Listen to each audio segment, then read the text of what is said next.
एक राजा का अपनी प्रजा के घर जाना उसे शक्तिशाली बनाता है, उसे निखारता है। राजा प्रजा के बीच सौहार्दपूर्ण संबंध जीवन में उत्सव और समृद्धि लाते हैं।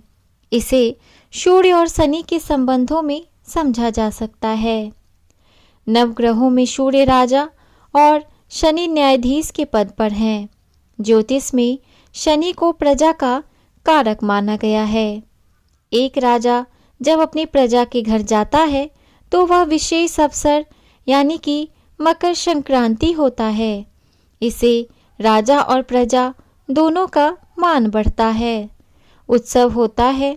खुशी के इस अवसर पर गुड़ और तिल बांटे जाते हैं।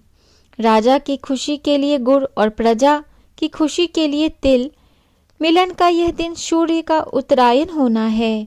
6 महीने की इस अवधि को देवताओं के दिन भी कहा जाता है। दिलचस्प बात यह है कि इस दिन दोनों के बीच सिर्फ राजा प्रजा का ही संबंध नहीं है, इनके बीच पिता पुत्र का भी संबंध है। यह एक पिता का अपने पुत्र के घर जाना भी है, उस पुत्र के घर जो उनसे नाखुश हैं। इसका कारण अपनी माँ के प्रति पिता से हुआ अन्याय है। सूर्य का विवाह संध्या से हुआ था, लेकिन संध्या सूर्य के तेज को सहन नहीं कर पाई और पिता के घर आ गई। वहां उन्होंने योग बल से दिखने में अपनी जैसी छाया नाम की एक युवती को सूर्य के पास पत्नी रूप में भेज दिया। सूर्य इस भेद को नहीं जान पाए। छाया से सूर्य को यमुना और शनि के रूप में 3 संतान प्राप्त हुई, लेकिन एक दिन यह भेद खुलने पर सूर्य ने नाराज होकर छाया को घर से निकाल दिया। शनि अपनी माता के इस अपमान और त्याग का कारण अपने पिता सूर्य को मानते हुए उनसे अलग हो गए। अब एक सवाल और कि पुत्र के घर आने से पहले सूर्य कहाँ रहे? सूर्य चंद्रमा के घर रहे। ज्योतिष शास्त्र में चंद्रमा को रानी का पद प्राप्त है। सूर्य राजा और चंद्रमा रानी। सूर्य जब चंद्रमा के घर पर होते हैं तो कर्क संक्रांति होती है। 6 महीने की इस अवधि को सूर्य का दक्षिणायन होना कहा जाता है। यह देवताओं की रात्रि है। एक अन्य मत से इसे पितरों के दिन भी कहा जाता है।